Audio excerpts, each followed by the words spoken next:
انتہائی واجب الاحترام معزز سامعین کرام، آج کی گفتگو کا موضوع خلیفہ اول بلا فصل حضرت ابو بکر صدیق رضی اللہ تعالی عنہ اور فرائض خلافت ہے۔ حضرت ابو بکر صدیق رضی اللہ تعالی عنہ جناب نبی کریم صلی اللہ علیہ وسلم کے اول خلیفہ اور جانشین ہیں۔ نبی کے خلیفہ اور جانشین ہونے کی حیثیت سے آپ کے 4 بڑے فرائض اور ذمہ داریاں تھیں۔ حضرت ابو بکر صدیق رضی اللہ تعالی عنہ نے انہیں کما حق پورا کیا۔ حضرت ابو بکر صدیق رضی اللہ تعالی عنہ کا زمانہ خلافت انتہائی مختصر بھی تھا، 2 سال 3 مہینے 9 دن، اور بہت نازک بھی تھا۔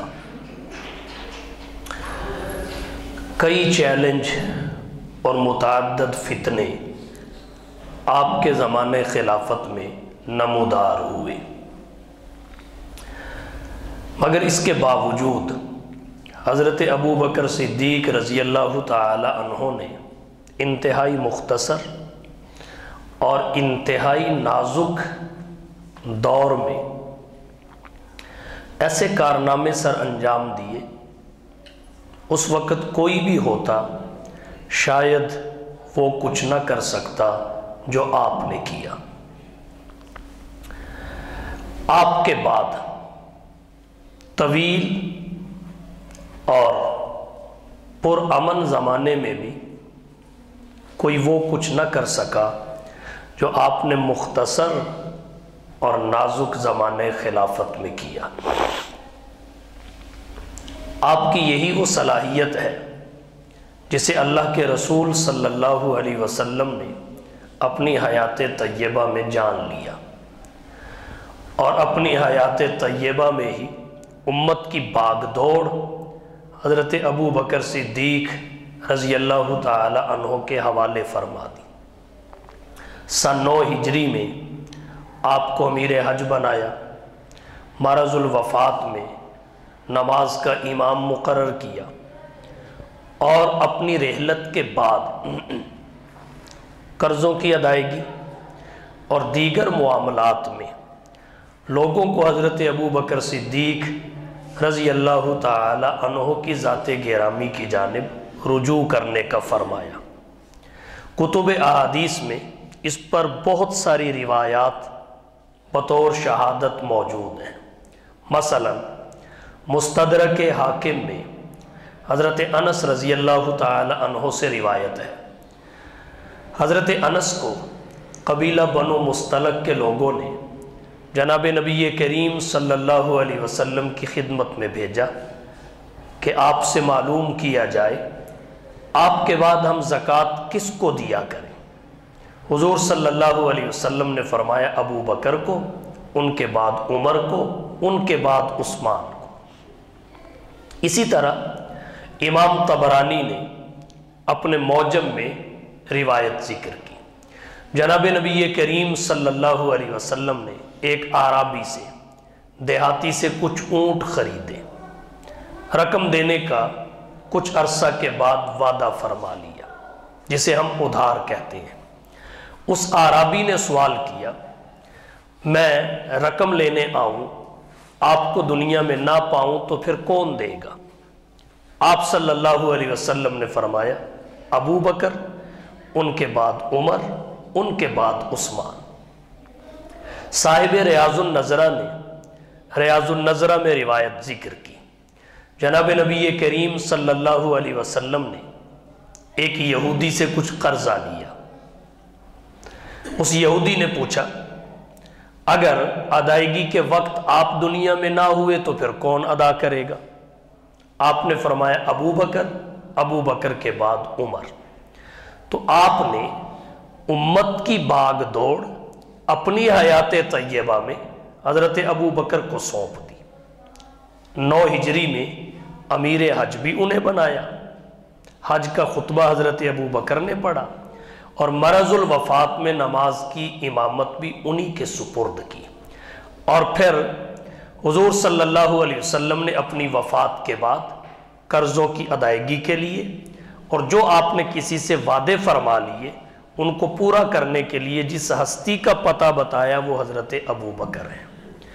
تو آپ نے اپنی حیات طیبہ میں حضرت ابو بکر صدیق رضی اللہ تعالی عنہ کی مخفی صلاحیتوں کو پہچان لیا اور امت کی باغ دوڑ ان کے سپرد کر دی۔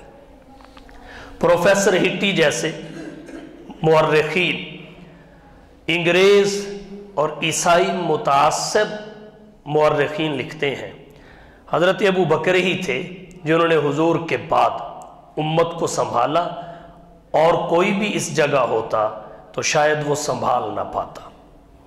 تو حضرت ابو بکر صدیق رضی اللہ تعالی عنہ حضور کے پہلے خلیفہ اور جانشین ہیں، اور اللہ کے نبی نے آپ کو دنیا میں اپنی حیات طیبہ میں پہچان لیا، اور وحی کے ذریعے بھی آپ کو مطلع فرما دیا گیا کہ آپ کے بعد امت کی باغ دوڑ یہ ہستی سنبھال سکتی ہے، اور پھر آپ نے سنبھالی۔ خلیفہ اور جانشین ہونے کی حیثیت سے جو فرائض اور ذمہ داریاں آپ پہ عائد ہوتی تھی انہیں کما حق کو پورا کیا۔ خلیفہ اور جانشین ہونے کی حیثیت سے 4 فرائض تھے جو بڑے فرائض ہیں، حضرت ابو بکر صدیق رضی اللہ تعالی عنہ نے انہیں کما حق کو ادا کیا۔ پہلا فریضہ منصب نبوت کی حفاظت، دوسرا فریضہ جماعت نبوت کی حفاظت، تیسرا فریضہ علوم نبوت کی حفاظت، اور چوتھا فریضہ نظام نبوت کی حفاظت۔ چاروں کی حفاظت کی اور حق خلافت ادا کیا، فرائض خلافت پورے کیے۔ سب سے پہلے منصب نبوت کی حفاظت کیسے کی؟ جناب نبی کریم صلی اللہ علیہ وسلم کے آخری زمانہ حیات میں اگرچہ انکار ختم نبوت کا فتنہ ظاہر ہو چکا تھا، مسیلمہ کذاب نے نبوت کا دعویٰ کر دیا، اسود انسی نے نبوت کا دعویٰ کر دیا، طلحہ اسدی نے نبوت کا دعویٰ کر دیا، لیکن آپ کی وفات کے بعد منکرین ختم نبوت کے جھوٹے دعوے داروں کی ایک بڑی کھیپ سامنے آئی، یہ بڑا فتنہ بن کر سامنے آئی۔ حضرت ابو بکر صدیق رضی اللہ تعالی عنہ نے بڑی بصیرت اور استقامت کے ساتھ اس فتنہ کا قلع کما کیا، نبی کریم صلی اللہ علیہ وسلم کا منصب نبوت اور تاج ختم نبوت کی حفاظت کی، پہرے داری کا حق ادا کیا۔ حضرت ابو بکر صدیق رضی اللہ تعالی عنہ نے اپنے زمانے خلافت جب انکار ختم نبوت کا فتنہ واضح ہوا تو صحابہ کرام کو جمع کر کے ان سے مشورہ کیا۔ صحابہ کرام کا حضرت ابو بکر کے زمانے خلافت میں حضور صلی اللہ علیہ وسلم کی ختم نبوت کی حفاظت، منصب نبوت کی حفاظت اور مدعی نبوت سے قتال پر اجماع ہوا۔ حضور کی وفات کے بعد امت میں پہلا اجماع حضرت ابو بکر صدیق رضی اللہ تعالی عنہ کے زمانے خلافت میں ہوا۔ اس کے نتیجہ میں مدعی نبوت مسیلمہ کذاب اپنے 30,000 کے لشکر سمیت یمامہ کے میدان میں واصل جہنم ہوا۔ اس طرح منصب نبوت کی حفاظت کی اور نبی کی ختم نبوت کی پہرے داری کی۔ جناب نبی کریم صلی اللہ علیہ وسلم کے دور میں جو مسلمان شہید ہوئے، حضرت قاضی سلیمان صاحب منصور پوری رحمت اللہ علیہ نے رحمت للعالمین میں ان کی مجموعی تعداد 259 ذکر کی ہے۔ پورے حضور کے زمانے حیات کے شہداء 259 بنتے ہیں، اور ایک جنگ یمامہ کے شہداء جو منصب نبوت کی حفاظت کے لیے حضرت ابو بکر صدیق رضی اللہ تعالی عنہ کے زمانے خلافت میں لڑی گئی جنگ یمامہ کے میدان میں، اس کے شہداء کی تعداد 1200 افراد پر مشتمل ہے۔ اس قدر صحابہ کرام نے قربانیاں دی، اہل اسلام نے جان کے نذرانے پیش کیے، اور حضرت ابو بکر صدیق رضی اللہ تعالی عنہ نے مہاجرین و انصار کے مشورہ سے مدعیان نبوت کے قتال کے لیے الگ الگ لشکر نامزد کیے، اور حضرت خالد بن ولید، حضرت ثابت بن قیس انصاری اور حضرت شرحبیل بن حسنہ رضی اللہ تعالی عنہم جیسے جلیل القدر صحابہ کو ان لشکروں کی قیادت سونپی۔ منکرین ختم نبوت ہے، نبوت کے جھوٹے دعوے داروں پر اس حد تک روب پڑا، مارے گئے، جو رہ گئے انہوں نے دعوی نبوت سے دستبرداری کا اعلان کیا۔ وصال رسول کے بعد سجا بنت حارث ایک خاتون تھی، اس نے بھی دعوی نبوت کیا تھا، کاہنہ تھی، بڑی چالاک تھی، کہنے لگی اگر 100 سال کا بوڑھا مسیلمہ کذاب وہ دعوی نبوت کر کے سردار بن سکتا ہے تو میں کیوں نہیں بن سکتا، دعوی نبوت کر دیا، اور پھر ایک وقت آیا اس کا مسیلمہ سے نکاح بھی ہو گیا۔ حضرت ابو بکر صدیق رضی اللہ تعالی عنہ نے منصب نبوت کی حفاظت کے لیے ایسی جد و جہد کی کہ یہ سجا نامی خاتون اس جد و جہد کے نتیجے میں مسلمان ہو گئی، دعوی نبوت سے دستبردار ہوئی اور مسلمان ہو گئی۔ اسی طرح مسیلمہ کذاب تو مارا گیا، اسود عنسی کو بھی حضرت فیروز دیلمی نے واصل جہنم کیا، طلحہ بچ گیا، لیکن وہ حضرت عمر بن خطاب رضی اللہ تعالی عنہ کے زمانے خلافت میں مسلمان ہو گیا۔ اور ایران کے خلاف جو لڑائی ہوئی حضرت عمر رضی اللہ تعالی عنہ کے زمانے خلافت میں، اس میں ایرانیوں کے چھکے چھڑانے میں اس نے بڑا کردار ادا کیا۔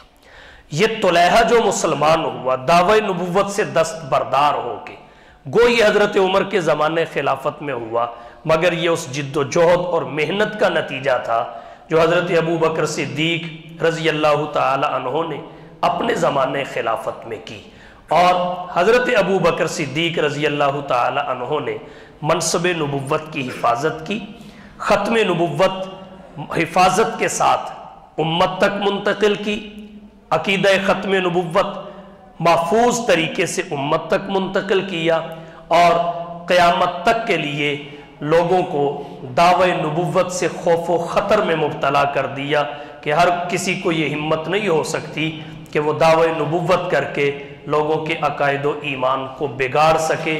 یہ حضرت ابو بکر کا اس امت پر احسان ہے اور فریضہ خلافت کی ادائیگی بطریق کمال ہے۔ خلافت کا دوسرا فریضہ جو حضرت ابو بکر صدیق رضی اللہ تعالی عنہ نے ادا کیا وہ ہے جماعت نبوت کی حفاظت۔ جناب نبی کریم صلی اللہ علیہ وسلم کا جب انتقال پر ملال ہوا، آپ کی وفات حسرت آیات ہوئی، تو اس سے صحابہ کرام پر ایسا غم اور صدمہ آ پڑا کہ بہت سارے صحابہ کرام کے حواس مختل ہو گئے۔ حضرت ابو بکر صدیق رضی اللہ تعالی عنہ تھے جنہوں نے سب صحابہ کو سنبھالا، انہیں حقیقت سے باخبر ہی نہیں کیا، ان سے حقیقت تسلیم کروائی۔ وما محمد الا رسول قد خلت من قبلہ الرسل افإن مات او قتل انقلبتم علی اعقابکم، ایسا خطبہ دیا، آج بھی وہ خطبہ لوگوں کے لیے مشعل راہ ہے۔ تو صحابہ کرام کو حضور صلی اللہ علیہ وسلم کی وفات کے بعد جس شخصیت نے سنبھالا وہ حضرت ابو بکر تھے۔ یہاں ایک بات عرض کرتا ہوں، سب سنبھالے جا رہے تھے، حضرت عمر جیسے بھی سنبھالے جا رہے تھے، سب سنبھالے جا رہے تھے، اور سنبھالنے والی شخصیت ایک تھی، اسے حضرت ابو بکر کہتے ہیں۔ یہی ان کی خلافت کی ایک بڑی دلیل ہے کہ خلیفہ امت کو سنبھالنے کے لیے ہوتا ہے۔ اور اس مشکل گھڑی نے یہ ثابت کیا کہ سنبھالنے والی شخصیت حضرت ابو بکر کی ہے، تو اللہ کے نبی نے ویسے ہی امت کی باغ دوڑ اپنی زندگی میں ان کے سپرد نہیں کر دی تھی، جنہوں نے نبی کی زندگی میں امت کی باغ دوڑ سنبھالی، نبی کے انتقال کے بعد بھی وہی سنبھال سکتے تھے، اور یہ بات غیر مسلموں نے بھی تسلیم کی ہے۔ پھر جناب نبی کریم صلی اللہ علیہ وسلم کے جنازے کا معاملہ اور آپ کی تدفین کا، قبر مبارک کا معاملہ، اس میں رائے کا اختلاف یقینی تھا، ہوا۔ اس اختلاف کو ختم کر کے حسن و خوبی کے ساتھ صحابہ کرام کی جماعت کو متفق اور متحد رکھا، یہ بھی حضرت ابو بکر صدیق رضی اللہ تعالی عنہ کا بہت بڑا کارنامہ ہے۔ وفات رسول کے بعد، وفات رسول کی خبر سن کر عرب کے بعض قبائل مرتد ہو گئے۔ یہاں ایک بات واضح کرنا چاہوں گا، نبی کا کوئی بھی صحابی مرتد نہیں ہوا۔ صحابی ہو اور مرتد ہو جائے یہ ہو ہی نہیں سکتا۔ ارتداد اور صحابیت میں نسبت تباین کی ہے، یہ جمع نہیں ہو سکتے۔ وجہ کیا ہے؟ صحابی بنتا نہیں ہے، صحابی کو رب چنتا ہے، جیسے نبی بنتا نہیں ہے، نبی کو رب چنتا ہے، اسی طرح صحابی بھی بنتا نہیں ہے، صحابی کو رب چنتا ہے۔ نبوت اور صحابیت رب کا انتخاب ہے، سب کا انتخاب غلط ہو سکتا ہے مگر رب کا انتخاب غلط نہیں ہوتا۔ اگر رب کا انتخاب غلط ہو جائے اللہ کے علم میں نقص ثابت ہو جاتا ہے، اللہ کی قدرت کو چیلنج لازم آتا ہے۔ تعالی اللہ عن ذالکما علوا کبیرا۔ تو پھر جو عرب کے قبائل مرتد ہوئے ان کا معاملہ کیا تھا؟ ہوتا یوں تھا، جناب نبی کریم صلی اللہ علیہ وسلم کی خدمت میں کسی قبیلے کا سردار آیا، کسی قبیلے کا رئیس آیا، کلمہ پڑھ کے مسلمان ہو گیا، جانے لگا، اس نے پوچھا اب میرا کیا کام؟ حضور نے فرمایا جو میرا کام وہی تیرا کام، اپنے قبیلے کو جا کے اسلام کی دعوت دیجیے۔ قبیلے میں جا کے جب اسلام کی دعوت دیتا تو قبیلہ مسلمان ہو جاتا، الناس علی دین ملوکی، قبیلہ مسلمان ہو جاتا۔ اب یہ سردار تو اسلام قبول کر کے حضور سے مل چکا، یہ تو بن گیا صحابی۔ ہم المؤمنون الذین ادرکوا صحبت النبی علیہ السلام مال ایمان، صحابہ ان مومنوں کو کہتے ہیں، صاحب شرح تہذیب نے لکھا، جنہوں نے حالت ایمان میں رسول اللہ صلی اللہ علیہ وسلم کی صحبت کو پایا ہو۔ اور اگر رسول اللہ کے زمانہ حیات میں کوئی مسلمان ہو جائے نبی کی صحبت کو نہ پا سکے، وہ مسلمان ہوگا مگر صحابی نہیں ہوگا۔ تو جب کسی قبیلے کا سردار قبیلے کو جا کے دعوت دیتا، قبیلہ مسلمان ہو جاتا، اب قبیلے کے افراد مسلمان تو تھے مگر صحابی نہیں تھے، مرتد ہو سکتے ہیں، صحابی مرتد نہیں ہو سکتا اور مرتد صحابی نہیں ہو سکتا۔ تو وہ قبائل تھے جو مرتد ہوئے تھے، بعض قبائل کے ارتداد سے ہم یہ نتیجہ اخذ نہیں کر سکتے کہ حضور کی وفات کے بعد آپ کا کوئی صحابی مرتد ہوا۔ تو عرب کے بعض قبائل مرتد ہو گئے، جب قبائل مرتد ہوئے تو یہ ارتداد کا فتنہ نبی کے صحابہ کی جماعت کو منتشر نہ کر دے، اتحاد کو خطرے میں نہ ڈال دے، اتفاق کو توڑنے کا سبب نہ بنے۔ حضرت ابو بکر صدیق رضی اللہ تعالی عنہ نے فریضہ خلافت کی ادائیگی میں ارتداد کے فتنے کے خلاف فوجیں روانہ کر دی۔ فوجیں روانہ کی تو 1 سال نہیں گزرا تھا، مرتدین کا فتنہ بھی ختم ہو گیا، منکرین ختم نبوت کا فتنہ بھی ختم ہو گیا، اور ایک مہلک وبا جو پھیلنے والی تھی اسلام میں ارتداد کی، اس کا خاتمہ ہو گیا، اور اس طرح جماعت نبوت کی حفاظت ہوئی، وہ مضبوط اور محفوظ ہو گئی، اس میں اختلاف و انتشار اور تشتت و افتراق کا خاتمہ ہو گیا۔ تو حضرت ابو بکر صدیق رضی اللہ تعالی عنہ نے جیسے منصب نبوت کی حفاظت کی، ویسے ہی جماعت نبوت کی حفاظت کی۔